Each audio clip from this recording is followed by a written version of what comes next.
Cystic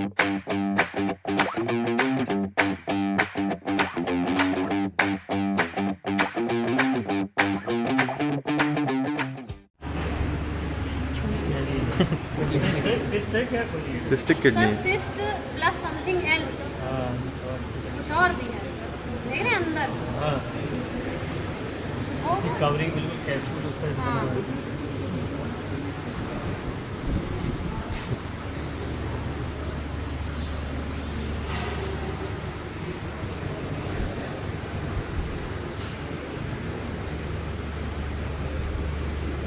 नहीं, कोई normal kidney नहीं है।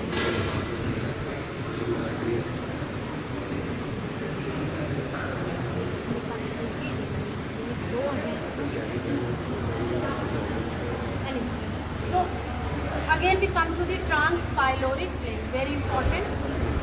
क्या क्या स्ट्रक्चर्स पास होंगे ट्रांसपाइलोरिक प्लेन से? पाइलोरस ऑफ स्टमक, इसी के नाम से है, ठीक।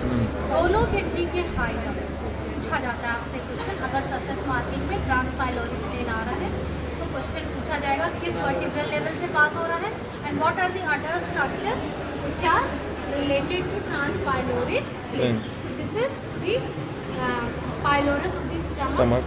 Hilum of the kidney. दोनों किडनी के हाइलम जो है वो ट्रांसपाइलोरिक प्लेन से पास हो रहे हैं। स्प्लीन का लोअर एंड, स्प्लीन का lower and, neck of the pancreas and neck of the gallbladder. These are the structures which are passing through the transpyloric plane. तो अभी किडनी पे हम आते हैं। कोई भी एब्डोमिनल तीसरा discussion starts from the surface marking. अब किडनी की हमें जब सरफेस मार्किंग बतानी होगी तो we have to draw two planes. पहला प्लेन हम बनाएंगे ट्रांसपाइलोरिक प्लेन। कैसे बनाएंगे? यस जयकर प्रोसेस है आप बताओ पीछे से कैसे बनाएंगे ट्रांसपाइलोरिक प्लेन? हाँ, नाइन्थ सबकॉस्टल से स्ट्रेट लाइन। क्या भजन सुन रहे थे यहाँ? हाँ, फिर आप बताइए। हैंड ब्रेथ डाउन, ठीक, 4 अंगुल नीचे, ड्रॉ द ट्रांसपाइलोरिक प्लेन। उसके अलावा हमें एक मीडियन प्लेन बनाना है जो कि जुगुलर नॉच से सिम्फाइसिस प्यूबिस तक पास हो रहा है। ये हो गई मिड लाइन और ट्रांसपाइलोरिक प्लेन, दोनों एक जगह इंटरसेक्ट करेंगे, नहीं इंटरसेक्ट करेंगे, जहाँ भी इंटरसेक्ट करेंगे वहाँ से 5 सेंटीमीटर लैटरल दोनों तरफ किडनी का कौन सा पार्ट आएगा? हाइलम। ठीक, तो किडनी का हाइलम कैसे आप उसका सरफेस मार्किंग कैसे करेंगे? ट्रांसपाइलोरिक प्लेन ड्रॉ करा, मीडियन प्लेन ड्रॉ किया, जहाँ वो इंटरसेक्ट करते हैं उसके 5 सेंटीमीटर इधर और 5 सेंटीमीटर इधर। Distance of the both kidney from the mid line is equal. 5 centimetre पे आपको हाइलम मिल गया, ठीक। लेकिन पोजीशन किडनी की जो एक्सिस है वो दोनों ही तिरछी होती है। क्यों तिरछी होती है? ये पैरावर्टिब्रल गटर में सेट है, पैरावर्टिब्रल गटर में सेट है। तो इसकी अगर हम एंटीरो पोस्टीरियर एक्सिस लेंगे तो कैसी जा रही है? तिरछी। Is directed backwards and laterally और फॉरवर्ड्स और मीडियली, ठीक। एक तो ये इसमें ऑब्लिक्विटी है, दूसरा इसका medial end is more near to medial plane than the lower pole. Upper pole is ऐसा तिरछा। तो जो इसका आप कहते हो कि जो ऊपर से नीचे वाला प्लेन है sagittal plane, this is also oblique. The upper end is nearer to mid line and lower end is away from the mid line, ठीक। उसके स्पेसिफिक लैंडमार्क्स हैं। जो दोनों लोअर एंड हैं उनके बीच का डिस्टेंस 8.5 सेंटीमीटर है और जो ऊपर के हैं वो 8.5 सेंटीमीटर एक है मिड लाइन से और दूसरा भी 8.5 सेंटीमीटर है। अपर पोल जो है वो 4.2 सेंटीमीटर है और दूसरा भी 4.2 centimetre. For ease of description I take, मैं ऐसा ले रही हूँ कि 4-8 आपको आसान रहेगा याद करने में, ठीक। तो अपर पोल इज मिड लाइन से 4 सेंटीमीटर इधर और ये 4 सेंटीमीटर। लोअर पोल एक 8 सेंटीमीटर इधर और दूसरा 8 सेंटीमीटर इधर, ठीक। अब लंबाई हमें कितनी लेनी है किडनी की? Again 8 centimetre. 5 सेंटीमीटर को हम 4 बना लेते हैं तो 8 × 4 एंड अभी आपको बनाना है। कैसे बनाना है फिर से रिवाइज करते हैं। मिड प्लेन हमने ड्रॉ किया, ट्रांसपाइलोरिक प्लेन ड्रॉ किया, हाइलम बना लिया 5-5 सेंटीमीटर में, ठीक। अब इसी में अब टोटल लेंथ हमारी किडनी की 8 सेंटीमीटर है, यानी कि 4 सेंटीमीटर नीचे और 4 सेंटीमीटर ऊपर। 4 सेंटीमीटर के ऊपर हम यहाँ से 4 सेंटीमीटर इधर लगाएंगे, 4 सेंटीमीटर इधर लगाएंगे, 4 सेंटीमीटर नीचे, 8 सेंटीमीटर इधर लगाएंगे, 8 सेंटीमीटर इधर लगाएंगे। और 3 पॉइंट हमें मिल गए, हाइलम मिल गया, अपर पोल मिल गया, लोअर पोल मिल गया। अब हम अपनी ईज ऑफ डायग्राम से एक किडनी का प्लॉट ड्रॉ कर देंगे। This will be the surface marking of kidney from anterior surface. सामने से देखने पर किडनी की ये surface marking. But this is not more important. पीछे से जब पढ़ते हैं तो that is more important, because kidney की सर्जरीज मोस्टली किधर से करते हैं, बैक साइड से करते हैं। तो सर्जरी करने से पहले ही first we have to plot the outline कि कहाँ पर होगी, कहाँ इंसिजन देना है, क्या आउटलाइन होगी किडनी की, और हम कैसा इंसिजन इसमें दे सकते हैं। But anyways today we are discussing only the surface marking of kidney from anterior side. इसके लिए हमें 2 प्लेन चाहिए, median plane and transpyloric plane. जो डिजिट्स आपको याद रखनी है 5, 4 एंड 8, ठीक। दीज आर ऑल रफ, लेकिन अब 8.2, 4.8 ऐसे याद रखेंगे तो मुश्किल होगा। एग्जाम तक आपको क्या याद रखना है, सरफेस मार्किंग के लिए 5, 4 और 8, ठीक। ये हो गई सरफेस मार्किंग। अब arterial supply is by the renal artery. एक रीनल आर्टरी दोनों साइड के लिए होती है, एक इधर, फिर रीनल वेन भी एक ही है, एक इधर और एक। अब आते हैं ग्रॉस फीचर्स पे। साइड डिटर्मिनेशन कैसे करेंगे और ग्रॉस फीचर्स कैसे करेंगे।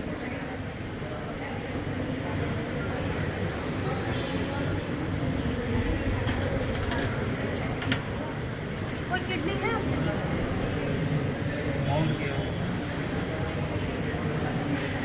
इसको निकालने का मन नहीं कर रहा, इसमें वेरिएशन उल्टा सीधा दिया बैटरी ये खोल रखते हैं सर। इसी से काम चलाते हैं अभी फ़िलहाल। सिस्टिक किडनी है बट काम चलाना है। हाँ, तो 2 किडनी है तो we have to determine the side. कैसे डिटरमाइन करेंगे? मीडियल बार फिर 3 ही क्राइटेरिया हैं, मीडियल, लैटरल, सुपीरियर, इंफीरियर, ठीक। मीडियली हम क्या रखेंगे? Hilum will be on the medial side, और ये कॉन्वेक्सिटी जो है वो लैटरल साइड में चली जाएगी, ठीक। अब हमें डिसाइड करना है एंटीरियर और posterior. So anterior surface of the kidney is convex है, posterior surface flat and smooth होती है, लेकिन ये बिकॉज अब नॉर्मल है तो उतना फ्लैट अच्छी सी नहीं दिख रही है। इसमें आप देखो ये फ्लैट है बिल्कुल, और ये convex, flat and convex. Now and another important feature अगर हम देखें तो इसमें वेन, आर्टरी और पेल्विस का रिलेशन कैसे होता है? Vein is anterior, artery then pelvis. तो एक चीज़ ये भी देख सकते हैं, लेकिन ये चीज़ बहुत वेरिएबल होती है, डिफेक्ट नहीं है, वेरिएशन है। आर्टरी जैसे पहले ही डिवाइड हो गई, एक ब्रांच उसकी वेन के आगे चली गई, एक पीछे चली गई, तो नॉर्मल जो अरेंजमेंट है वो एट टाइम्स डिस्टर्ब होता है, ठीक है। सो इसमें अब आप देख रहे हो, अगर केवल आप वेसल्स एंड यूरेटर देखेंगे तब भी आपको पता चल जाएगा वेसल्स आगे हैं और यूरेटर पीछे है, ठीक। So this confirms that this is the anterior side and this is the posterior side. अब हमें अपर पोल और लोअर पोल। अपर पोल कैसा होता है? शार्प, नीचे वाला ब्लाइंड, लेकिन उससे समझ में नहीं आता, हम डायरेक्शन ऑफ यूरेटर देखते हैं, ठीक। यूरेटर यूजुअली किधर डायरेक्टेड होगा? नीचे। अगर हम इसको उल्टा पकड़ेंगे तो यूरेटर में कर्व आ जाएगा, ठीक। सीधी जा रही है, नेचुरल डायरेक्शन इसका नीचे था, आपने इसको उल्टा कर दिया तो ये पहले ऊपर जाके फिर घूम रही है, ठीक। हमने बॉडी में से ऐसे ही तो निकाला था। सो दिस इज कंफर्म कि ये इसका लोअर पोल है, ठीक। अब अगर हम लोअर पोल को अपर पोल बनाने की कोशिश करेंगे तो यूरेटर नीचे को लटक जाएगा। So this is known as kinking of ureter. तो तो इसको आपने ऐसा रखना है कि इसके नेचुरल डायरेक्शन में हो और पोस्टीरियरली हो। So this will determine your true criterias. और हाइलम को आपको मीडियली रखना है, ये कन्वेक्सिटी आप रखोगे लैटरल साइड में। तो ये साइड डिटर्मिनेशन हो गया। एनाटॉमिकल पोजीशन में रखने में कुछ भी नहीं है, ऐसा बॉडी में लगी हुई थी, थोड़ा सा ऑब्लिक आपने पकड़ लिया तिरछा, कि इसकी जो ये इस एक्सिस का क्या नाम होता है, अपर को नहीं, अपाइकर वर्टिकल एक्सिस। वर्टिकल एक्सिस जो है वो भी ऑब्लिक है, तिरछी जा रही है। Lower pole is directed downwards and laterally. ये वर्टिकल एक्सिस भी ऑब्लिक है और एंटीरो पोस्टीरियर एक्सिस भी ऑब्लिक है। It is directed backwards and laterally और इधर फॉरवर्ड्स एंड मीडियली। इसकी एक्सिस होगी तो आपने इसको ऐसे एनाटॉमिकल पोजीशन में होल्ड कर लिया। ठीक, अब रिलेशंस की बात आएगी तो एंटीरियर रिलेशंस किडनी के दोनों तरफ अलग अलग है, राइट और लेफ्ट में। पहले हम राइट किडनी की बात करते हैं। ये हमने राइट किडनी पोजीशन कर दी। अब आप लोग एक एक जना बताओ कि एंटीरियर रिलेशन में right suprarenal gland, suprarenal gland हो गई और स्टमक आएगा, लीवर आएगा, सेकंड पार्ट ऑफ उसके बाद जो जगह बची वो स्मॉल इंटेस्टाइन और transverse colon towards is root towards the liver. Liver की ओर जाता हुआ ट्रांसवर्स कोलन किडनी के एंटीरियर सरफेस से रिलेटेड होता है। तो 5 राइट साइड में 5 इंटीरियर रिलेशन है। Suprarenal gland, Second part of that is liver, small intestine, ascending colon, sending colon, ठीक, सेंडिंग कोलन से related. If we talk about the left side, Left suprarenal, spleen, stomach, pancreas, colon and jejunum. There are 6. 6 part हो गए related. तो ये difference है anterior relation में right and left. अब posterior relation देखते हैं। पोस्टीरियर रिलेशन में क्या क्या आएगा? ये देखो, ये बेड था किडनी का। किडनी के बेड में upper part is related to diaphragm. दिखेगा बेटा, इधर से आके देखोगे तो, हाँ बाद में देखना अपने आप से। ये डायफ्राम है, जा रहा है डायफ्राम। डायफ्राम में ये ऊपर ऐसे रखी होती है। So posteriorly it is related to diaphragm. Then it is related to arcuate ligaments. ये आर्कुएट लिगामेंट्स हैं ये जो डायफ्राम को ओरिजिन देते हैं। ये एक आर्कुएट लिगामेंट है, इससे रिलेटेड है। ठीक, उसके बाद it is related to subcostal vessels and nerves. ये सबकॉस्टल वेसल और नर्व्स हैं, ठीक, ये दिख रही हैं सब। उसके बाद ये psoas major muscle and ilioinguinal nerve, ilioinguinal and iliohypogastric nerve. Ribs right side में एक ही होती है क्योंकि किडनी लोअर है, ओनली 12th रिब।